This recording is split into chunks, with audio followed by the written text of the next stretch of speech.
Welcome to Faith Over Breakfast. You are listening to a podcast by Pastor Eric Deepen and Pastor Andy Littleton. If you enjoy Faith Over Breakfast, we encourage you to rate it on the Apple Podcast app, on Spotify, or Google Play. Thank you and enjoy the podcast. Well, welcome to Faith Over Breakfast. My name's Eric Deepen. I'm pastor at the Village Church in Tucson, Arizona, and across from me is Andy Littleton, pastor of Mission Church in Tucson, Arizona. We've been doing this podcast for 3-4 years. We've got a lot of episodes, and today we kind of just rambled on a little bit about our struggle. Well, it's a little bit of, at this particular time, this pandemic, this time we're at in the pandemic and assessing church, I'm especially saying, like, opening up a little about some of the stuff I'm just kind of afraid of dealing with as I look at the damage. Yeah. It feels like, Yeah. So you're not going to jump up and down and be like super inspired by this podcast, but I would say you might understand us. It would be really helpful to two of your pastors if you go to the Village or Mission Church to like listen underneath all the things that we're saying and to really clearly hear where our hearts are at and maybe have a little compassion on us as we wrestle with stuff and maybe draw a little closer to God and to us in that process. Hey, I like that.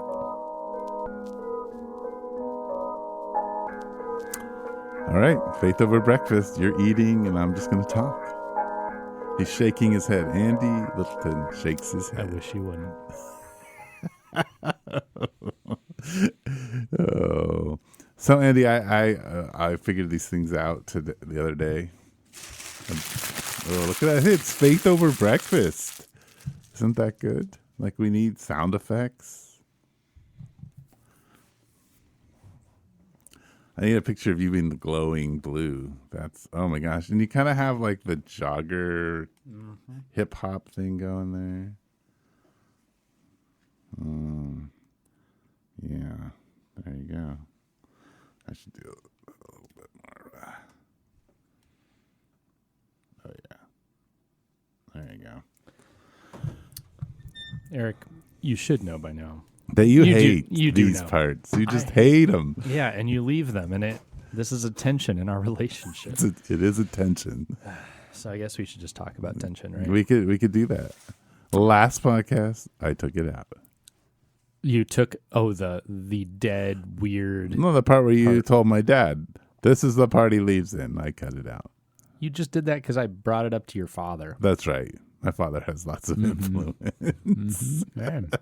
I love these parts. This is my favorite part in podcasts, when they just goof off and they're just chatting with each other, and you kind of get a little taste of their Every time I start our podcast, I just skip. I'm like, all right, when did we start? It's such a millennial. Is that what it is? That must be it. I thought it was the millennials that actually listen to this stupidity, and all the other people were just going, fast forward it. Like your dad, or like, what is this? Why is this happening right now? Anyway, I don't know. Maybe it's just us Gen Xers. We love relationship. That's what it is? Yeah, weirdos. Yeah. We're just so lonely. Yeah. Yeah. Gen X. Oh, my parents weren't there for me. All that. Anyway. Yeah. I don't know. Had to take care of you millennials. Oh, wait a minute. Some of you are our kids.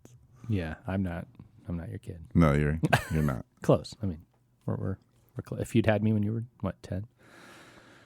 Anyway, you've got the Village is changing. And you got to take your phone off the table. That's my other pet peeve. Well, hey, Eric, this is not off to a good start. This is the guy who's running our website. I need to sign Talk to him later. I need to sign the agreements. You don't do it in the middle of the podcast. Oh, just man. Simple. He would tell you that. Ask him. You're hey, parenting. Should me. Well, parented. somebody's got to do it. So, Speaking of parenting, it feels like we're in my daughter's room right now because we've got these LED mood lights. This is all new. I walk in, we've got spotlights, we've got mood lights. What is happening here? It's like the rapture happened in here. It is. Is that what? Okay, that's what happened. Which, by the way, I got an email from the people who did all this saying, hey, do you think if we do your website and stuff that you could say, hey, iRapture sponsors Faith Over Breakfast? Oh, okay. I get the angle. Yeah, I see what's happening here. Yeah. So iRapture, is that like iPod, iPad, or is it a statement by God saying, iRapture? I mean, this is we should have them on. We should work through this. We should. I think that they are like 20 years old. So the I part is definitely when that started happening. Mm-hmm. And I think that oddly enough, the word rapture is not what you and I would think. It wouldn't be It's caught up in excitement is what they kind of think about it as. Yeah. Yeah. Well, that's probably the more normal meaning of the term. But when you hear it in Christian circles, you're like, oh, the rapture. These some folks are waiting for that right now. They're waiting. Yeah. I had a bad dream about the rapture. Just recently? When you were a kid, yeah. Because I was in those church circles that taught it. Not all do. The ones I'm in now and some of the ones you're in now don't teach it. But I had a dream where this it was like a vacuum cleaner suction tube came down out of the sky, and I knew in my dream, this is the rapture. It's going to take people away. And I was terrified that it was not going to take me away. So that's my rapture. So rapturing is when Jesus comes back and takes everybody up into the air. It's made popular by the Left Behind series, especially. Yes. But there's a idea that comes from Scripture. At least a group of people think in the late 1800s it really caught on. It is something that's been around the church for 2,000 years, but more as the resurrection at the return of Christ to some. Yes. There's a lot out there. But the idea of this particular kind of rapture has been around. It's just... it's that it happens in the midst of history versus at the end. Yes. Yeah. That some people are taken and then the world gets nuts. Yes. And there's a bunch of folks right now, as we know, who are queued up for the world getting nuts right now. Because every time there's an election, that happens. And every time there's an election, somebody decides that the Antichrist is the new president here in the United States. The rest of the world is going, okay. And people gear up for the rapture. Well, and certainly John, who believed in many antichrists. Yes, because he said it in the plural. Yep. Yes.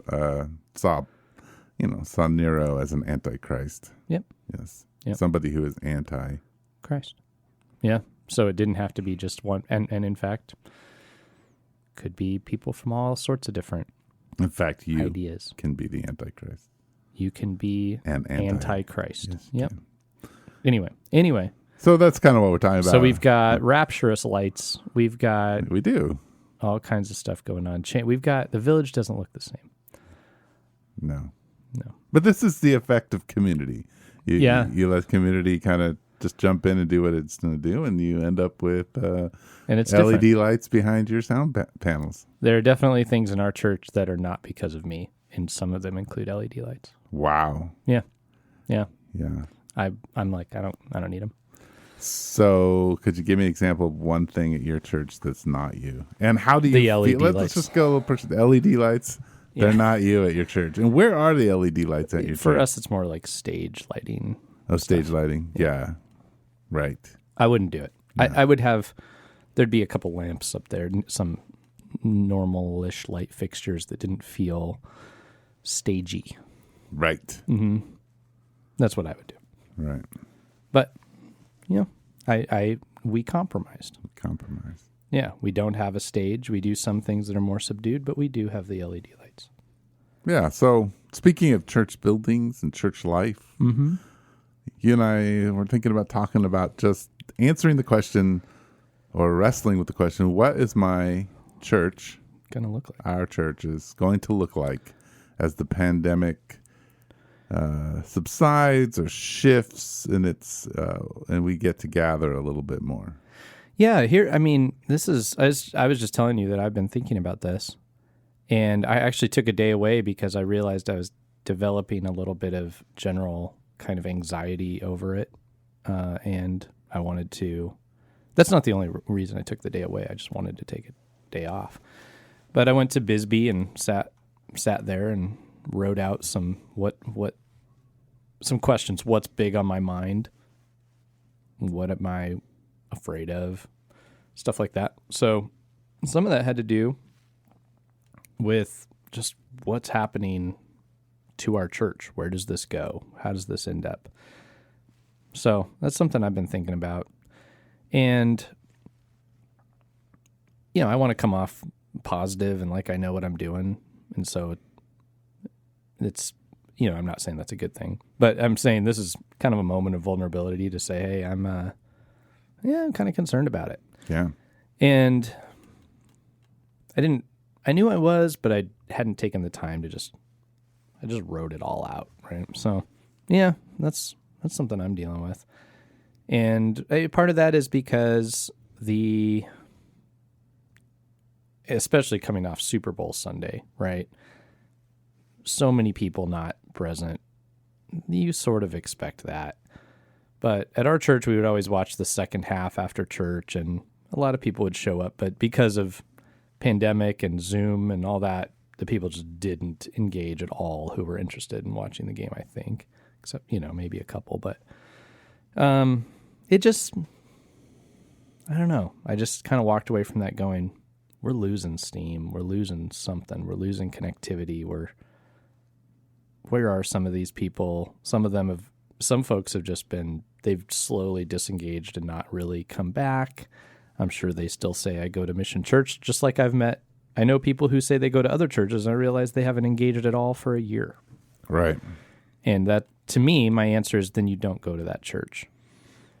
If that was your church, you'd be with them no matter what.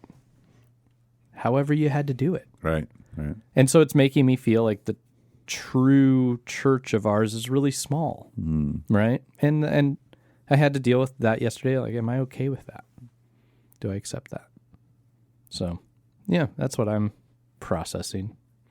You deal with any of this at this time, or not so much? Well, I think, yeah. I mean, number one, in churches like ours that are, and I mean that by smaller communal, yeah, that if you're a person who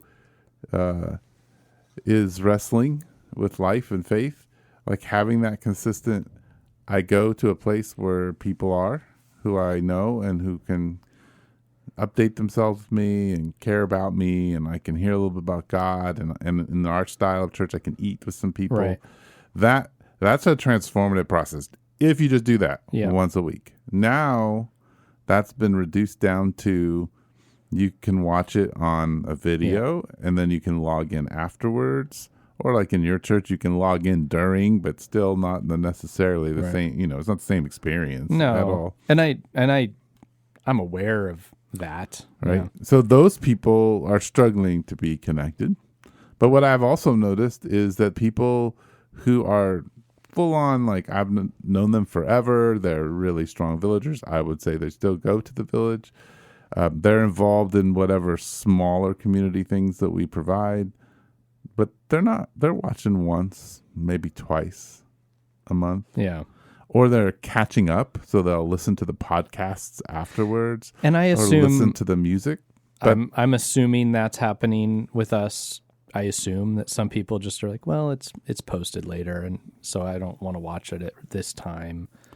Right. And to me, that feels like they're not there, because I can see the screen of people. We have the TV rolled out, and it's like, yeah, they're not here. And that's sad. But in their experience, it's probably like, well, I could log on now or listen later. They both kind of feel disconnected. Right. Yeah. And another key thing to say is our churches are small and communal, but also I think our churches both, this is something we have in common, we engage with people who are not necessarily in this state of being deeply committed. We engage well. It's part of what I like about both of our churches, with people who are considering faith or striving against it even, but keeping that door open. And that's part of what our churches do. And so our list of people who, when I look at last year, our list of people who engage with our church come from time to time is long. It's actually surprisingly large. And we look at it, we go over it every once in a while and go, yeah, no, they still do. They come sometimes and they're around or they're in a relationship. We don't want to say that they're gone. They're not. But they're never all there. That's not the stage some of these folks are at. And that's okay. I mean, that's what we want to be. But at the same time, at a time like this, those folks are generally kind of not there. Right. Yeah. Oh, and I think that that's going to be true. I mean, anytime we can't gather in a consistent manner, that this is going to be that way. Right. It'd be interesting. So here's how it'd be interesting to talk about how our two churches approached the pandemic and trying to connect people that was different. Yeah. So like for us, we went to streaming online with people logging in after service. Uh-huh. And you went to no streaming online. We didn't stream. To Zoom. So the whole service is on Zoom. So you logged in and there were Zoom. two layers of it. You participated together on Zoom at the time we have church, and then there was a discussion group afterward you were encouraged to go to. And that has waned significantly and changed. Early on, that was pretty effective. A lot of people did both, but that has lost its effectiveness for sure. But yeah, that was how we did it. So that's how you did the service. Then for us, we went to all of our studies, like our men and women's pilgrim groups, which are Bible studies of sorts. We went to Zoom. Uh-huh. So everybody went on Zoom for 8 months, 9 months, and then now some are hybrided or whatever. But did they stay pretty consistent? For the most part, they stayed pretty consistent all the way through and still are. Ours, because of doing the micro church thing, it was the small groups met to discuss the sermon to have some semblance of the connectivity that we had at church. Mm-hmm. And some of them got kind of burned out on doing that, what felt like small group twice. Mm-hmm. So they went to once. And we allowed the group leaders to discern what their people needed. Right. But I think somewhere in there we lost something. I mean, I don't know. Maybe we didn't lose anything. Maybe it was being lost and we just adapted. Right. I don't know. So where are you at now? People are still meeting are they meeting in person in their small micro churches? We've opened that door. We've said you can. Okay. You discern with your group. Think about your options where you could meet. Our group, we offer actually on Wednesday nights at my house that you can meet on our back porch, bring your own meal, which we used to make a meal for our small group, and you just bring some food for yourself that's packaged or whatever, and it's shorter, and then we have a Zoom option right away afterward for those who don't feel comfortable. We heard that people were not feeling comfortable and were going to do the Zoom, but they have not, even those who were planning to. So it's an interesting, you're getting from the folks, or at least it's starting to seem this way, the people who are like, no, Zoom is the safe way to do it. But a number of them are like, but I won't be there. Or that's not what they're saying, but they're not. They don't end up doing they're that. Zoom exhausted. Yeah, and I get it. So that's the safe way. That's what you should do. But also I'm Zoom exhausted, so I won't be there. So or whatever. Then so that's sort of the functional structures, the institutional structures. Then our community in the front end of Zoom, like with our leadership, we broke our entire church down into sections, assigned them to the leaders, to leadership groups. And I'd say for the first 3 months, we tried to call everybody. Yeah, see how they were, see where they were connected. That's sort of what the micro church thing for us was about. And the leaders were supposed to really be following up, checking in. Yep. And then we would do once.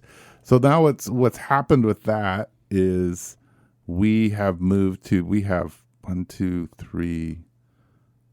people, sometimes 4 people who actually break the church down into segments, and they write them letters. Wow. So they've been writing letters for like 5 months. Yeah. So letters regularly come from these people, just notes of encouragement and stuff like that. So that's how and then obviously we make, the elders are doing a lot of overseeing and other leaders, and we're relying heavily on our pilgrim group leaders to like keep track of what's happening with people. That back end Zoom for us, where people log in after service, has kind of dwindled, but there's still a number of people who have found that to be communal for them. Yeah. And so they'll log in on a regular basis. Yep.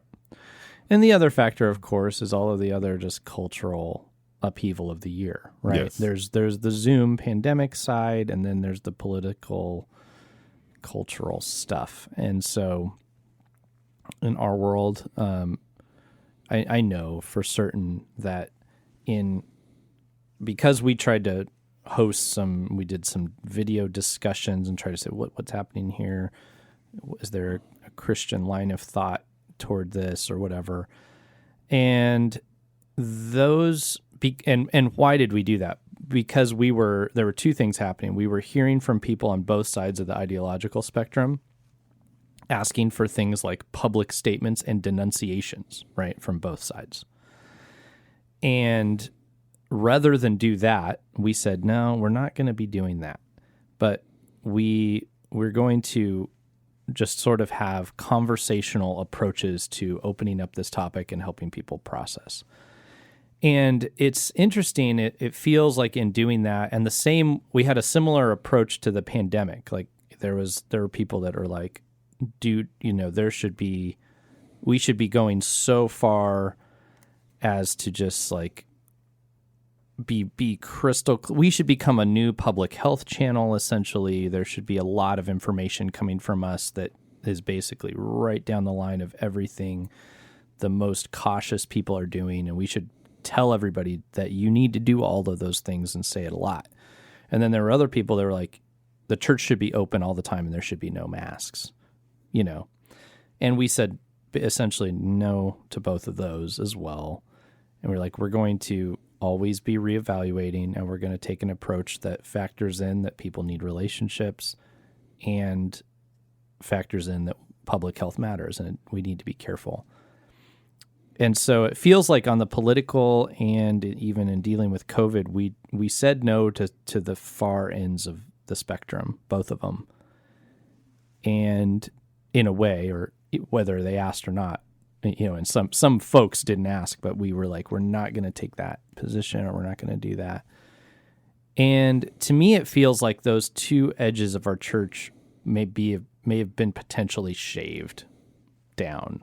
Whether those people are just unhappy or are like, well, this isn't the church for me, then I don't know, because some of them have disengaged. Yeah, I'm thinking about that.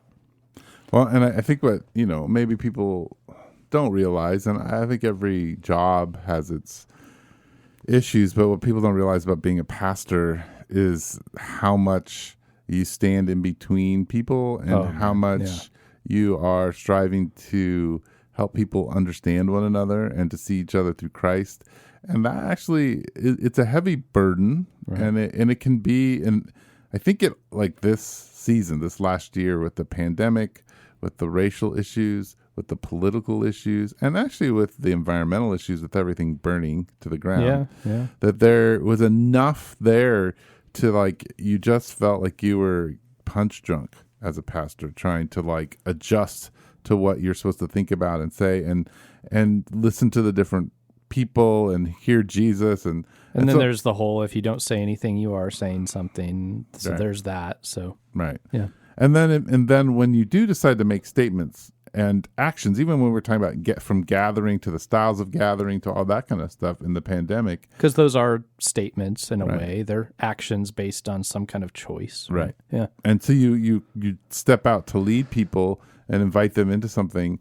And what you find is that people will say, wow, we're just so glad that you're like leading, and I know this is hard for you. Yeah. And then they go do what they they're not gonna be like, and we'll come underline with that. We're like, we're glad you're doing that, but we're doing this. Yeah. And we know it's really hard for you.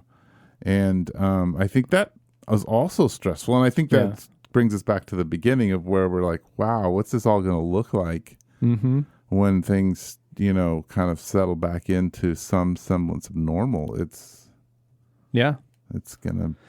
Well, and there are so many layers to this, of course. I've realized over the years, and I think I've said on this podcast, that I believe there was a day when people who were members of a church used to look at their pastor and say, what should we do? You know? And today, and I've reported this to older pastors who I feel like are just kind of dumbfounded that it's not happening. So I feel like I've recognized it. But today, people look at pastors and go, oh, what are you doing? And they say, we're leading the church in this. And they go, that's an interesting point of view. Right. I have my own. Right. Or the YouTuber I follow has another one. Or the pastor of my favorite church in X town says this actually, and that's way better. Or the new pastor I just discovered says something that really resonates with me, and I'm a really big follower of him now. Yeah. Or whatever the case, right? Right. So, I mean, you and I have chatted about this before, but as local pastors, we have to have opinions about national pastors because people ask us about them, or they say, have you heard, or do you like, or and frankly, they're listening to of them way more than us, right? Yes, yeah. Which is a whole nother interesting certainly layer. There's a segment of those people in our church who are listening to them more, that's for sure. Not everybody, of course. I mean, not Faith of Breakfast listeners.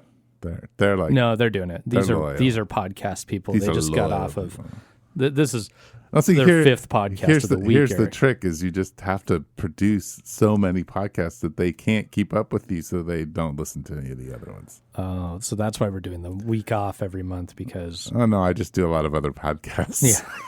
Yeah. Okay. All right. Anyway, So, but here's a thought that maybe the dynamic of this pandemic is different for you and I. So I'm pretty sure you probably know who Hugh Halter is. Do you know who Hugh Halter? I know who Hugh Halter is.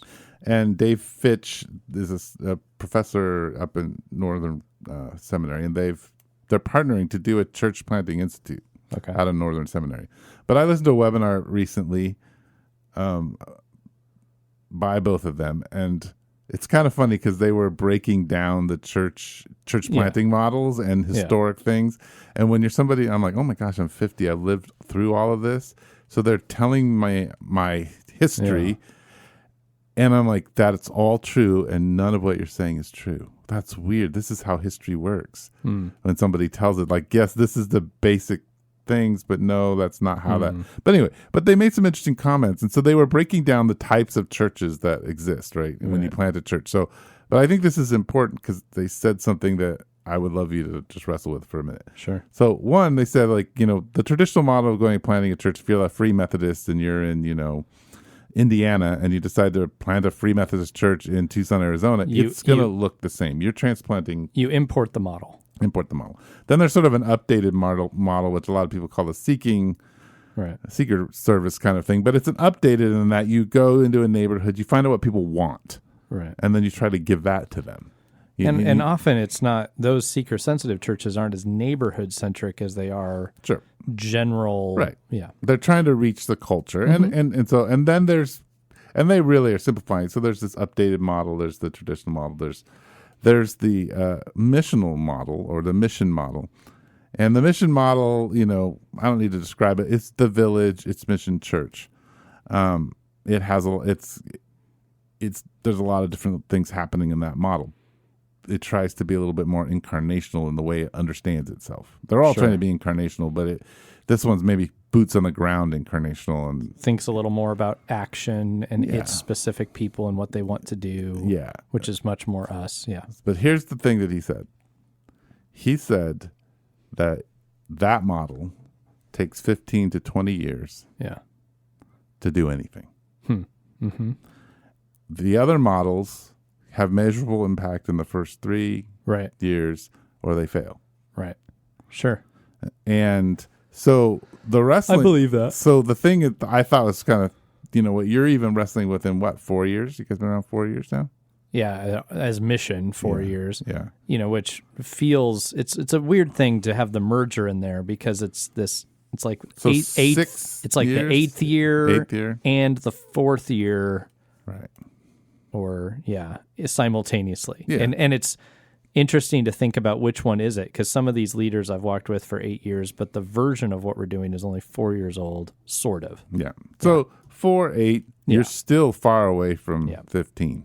Right. No, I think, don't disagree with that. And even my thoughts the other day as I was kind of writing this out were thinking, I actually think, and I know we're intentionally on kind of a refining of our specific role quest this year. And actually, maybe it's not a quest. It's a quest our elders have discovered that we're on, and now we're trying to roll out and help our church understand it. So everything, all logic in me says some people are going to hear this and go, well, that's not so much what I want to do. And that would even actually be formative in a good way for us to be able to refine what we do. And if somebody goes, I don't want to do it, as a fellow believer to go, that's okay. You can, you don't have to do it. And so I almost expect this little refining time or whatever you want. That sounds real spiritual. But I expect this almost for there to be this little lull as we move toward something we're supposed to be building on. It's almost like we had this little boom as a merger. A bunch of people came. Some of them early were like, nah, not for me. And now some other people are going, well, I've been here for a little bit and maybe it's not for me. Right. Yeah. And I also agree with him that those kind of churches take a long time. Like you guys are the example of you're at what's 20 years this year. 20 years. Yeah.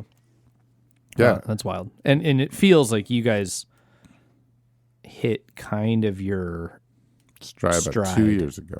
Mm-hmm. Right. Yep. Yeah. And even then we're still struggling. Right. But you figured out like what the village is and who's all in with it. Mm-hmm. And then those people bringing people in with a full knowledge of what it was. That's kind of a newer experience. Yes. Yeah. And I think like that, and so what the difference I see in your guys' church, it's all about the relationship of the elders, and so that shapes the identity. And so as you guys have had to work that out as a larger group of elders, right? We started with just 2, right, and had to work it out as 2, and so it could slowly kind of build where you guys have had to put 5, 6 in. Well, and then with the merger, it's like elders from 2 previous churches that had a lot in common, but it was like the gears. I'm thinking of a transmission right now, but it's like the clutch and the gears are spinning, and like, okay, we're close, we're kind of engaging. Slip, and then it feels to me at this point we're getting a little closer to full contact. Like, okay, we can see what we're. Yeah, so I think being a pastor is difficult in the sense of there's a lot of, you were just talking earlier, like we're expected to be activists all of a sudden, like community organizers, health professionals, right? Well, and not even. There's some of that. There's some of the things we're expected to be, or that we're expected to align with. I had direct. I was sent speeches by other people and books, right, on both sides of the ideological spectrum this year, and there was an expectation that we would align with this, not even be it, but just go. They are the experts. I agree. Whether it was, books that were on the far left of an issue or the right of an issue or speeches or whatever, like that is what you should say. And then same with public health, like there would be, I got videos and information that were saying CDC, so on. And then the ones that were like, they're lying to you. It's actually this. Here's a doctor saying something else. And it was like, you should do that, align with that. And so not only you're not expected to be the expert, nobody wanted me to be a doctor, but they wanted me to pick the doctor I was going to align with, right? And to some degree, it felt like you did need to do that, sort of, to help people navigate, especially because they're navigating in a community. So which approach are we going to, which doctor do we listen to here? You know, it's tough. Yeah. Yeah. Do we go with the doctor that the doctor at our church would listen to, or the one that I'm just going to use something the person at Walgreens listens to? We don't have anybody that works at Walgreens I know of, so there you go. It's ambiguous. But, that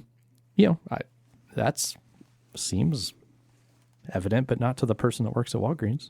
They're like, this is really convincing. We should be going with that. Right. Well, and I think it's the information is distributed and used in a different way now, and so it creates a particular kind of anxiety and disruption. And it was a crazy year in which the leader of the country is on a different page than his appointed officials for public health, for example. Right. That complicates it. Yeah. Who knows the truth? Who's really telling us the truth here, right? Right. And all the other layers of the various fears of what was actually going on, the conspiracies of both sides, right? And hot mess. And somehow we're supposed to help people navigate. And Sure. and even the people who were like, you shouldn't help people navigate, you should only preach the gospel, that's not actually what they were saying. No. Because they were navigating by somebody else's star, Right. and they wanted you to do the same thing. Right. I mean, and I think like the hard part for me was I felt like God was saying, yeah, but you need to do everything in your power to get along. Right. That you should have no malice and anger. You shouldn't use speech that is destructive to people. Mm-hmm. Like, that's what I kept hearing over and over again. And but that's very difficult to encourage people in because it's a very volatile space, and people make offhand comments and they're all concluding that the other people are the worst people in the world. They're all calling each other the Nazis this year. Yeah. So it's like, well, yeah, but you don't accept the Nazis and be nice to the Nazis. Right. Yeah, I guess not. Once you know they're the Nazis. Right. Are we sure? Yeah, it's tough. I mean, I agree. But the other thing was that this is where the distance comes in and the complication of the distance. Because if you don't want to talk to somebody, it's hard enough to make yourself do it. And then when there's really the thing to do is to be socially distant, I'm pretty convinced. I really sort of feel like some folks claimed they were social distancing, but they weren't, just because they didn't want to talk to certain people, right? Like, and that was easy to do. Sure. Like, well, I'm not really going out right now. Right. And I think too, like all the isolation has created a lot of anxiety for people. It has. It has increased our anxiety levels. And there's just the general anxieties, the fears of all the versions of it. Am I going to get sick? Is the whole world going to fall apart? Is my favorite restaurant going to be gone? Is this country collapsing? And we have a lot to say to that as pastors, right? Right, because I mean, a lot of this boils down to, do you believe that Jesus is sovereign? Yeah. Do you believe that Jesus rules and sits at the right hand of the Father? Yeah. Do you understand that the only thing that you desperately need is his forgiveness and the life he brings? Like that will sort out everything else. And that's where I had to land myself after my day, right? Or not land myself. Always land. That was the invitation, right? So do you believe that I am sovereign over my church? And do you believe that, like the birds of the air and the flowers of the field, that I'm going to provide everything for you and for all the people involved, and even if they make mistakes, and is my grace big enough to cover over this? Right. Those were the landing. It felt like a little Jobish, right? Yeah. Like being questioned back at the end, sure. Which I'm grateful for. Right? Those were, Were you there at the foundations of the earth? Makes me think. No. Last night we had a leadership meeting, and one of the things I asked our leaders was, we spent an hour in prayer and asked kind of the Holy Spirit to tell us, well, give us some direct things, and we were just praying through a bunch of questions. But at the end, the last person to speak had said that while we just were taking some time in quiet, he had opened his Bible where he had been reading in Exodus, and it's a spot where, the Pharaoh takes away the straw from the bricks. And, I just read that. And Moses goes, in the paraphrased version, what the heck are you doing, God? Like, this is getting worse. It's not better. And he's like, oh yeah, no, that's what I was planning on. Part of it. That's part of it. Yeah. And you don't want that to be the answer you get from God. Is not this is all this pandemic, everything. This is part of it, Eric. This is it. Yeah. This is part of the plan. Oh. And it, if I'm interested enough in history to know that this isn't new. My grandfather, I just read my family history. My grandfather had to leave the military because he got the Spanish flu. And then, so that stinks. So that changed the course of his life. And then he decided to become a cowboy. And he lost everything because of the Dust Bowl. And then, and so it was like, well, if the pandemic for him wasn't bad enough, then he got hit with a major economic and environmental disaster. Yeah, look, we all survived. Like, my family's here. All the siblings, all his children lived. Yeah, here you are sitting in a blue room. In a blue, posh little studio, right? And guess what? It didn't all end. Was it hard? Yeah. Was my grandpa bitter about it? Totally. Messed up his life. If he could have maybe anchored a little bit in the goodness of God, he could have walked through the same thing in a different headspace. Yeah. Yeah. Yeah. So, that's all true. Yeah. But it is legitimate to go all the way back to the beginning, to have this little bit of anxiety about, like, what's it all going to be like? And where are the people that I dearly love? Are they just going to go somewhere else? And that's really sad.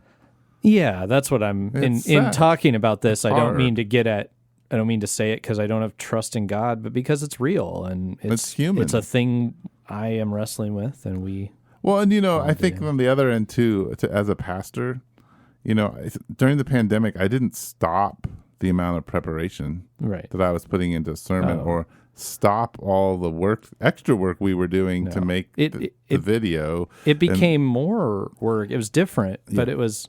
And then for me, I did PPP loan and loan forgiveness and stuff that, like, that's all new, right? Yeah. So I think, like, sometimes when you're like, you hear somebody didn't listen, then you're like, oh, I did all. I worked, and I was really hoping.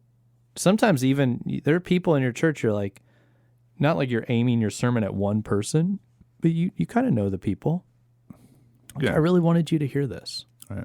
Yeah. Well, and it's sort of like, you're putting yourself out there, and the people you dearly love, you hope will say, yeah, it's really actually worth it for me to take an hour and a half to, like, be part of this with you, because I know I find what you do valuable. You have something good to priority offer. To me. Yeah. That's Yeah. And I get those affirmations from folks sometimes, but there's still an awful lot of going, well, it is just the hard part where you'll, like, find out, you'll say something. You'll say, like, yeah, this is happening at the church, or, hey, like, did you, you start talking about something from your message that you're applying, and they're like, what's that about?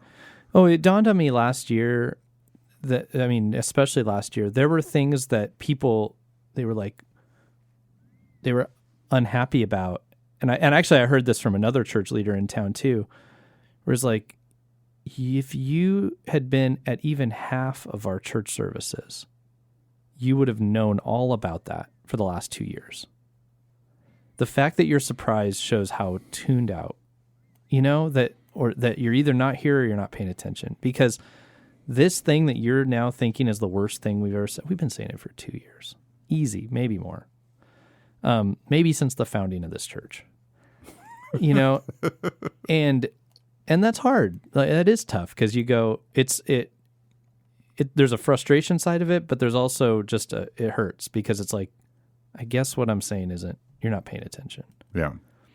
And I get it. Like I on the other side, you know, I mean, life is so busy and chaotic. And, I 100% get it. You know, I get it. I'm not saying this to be for anybody listening who's like, oh no, I only attend once in a while. Andy's mad at me.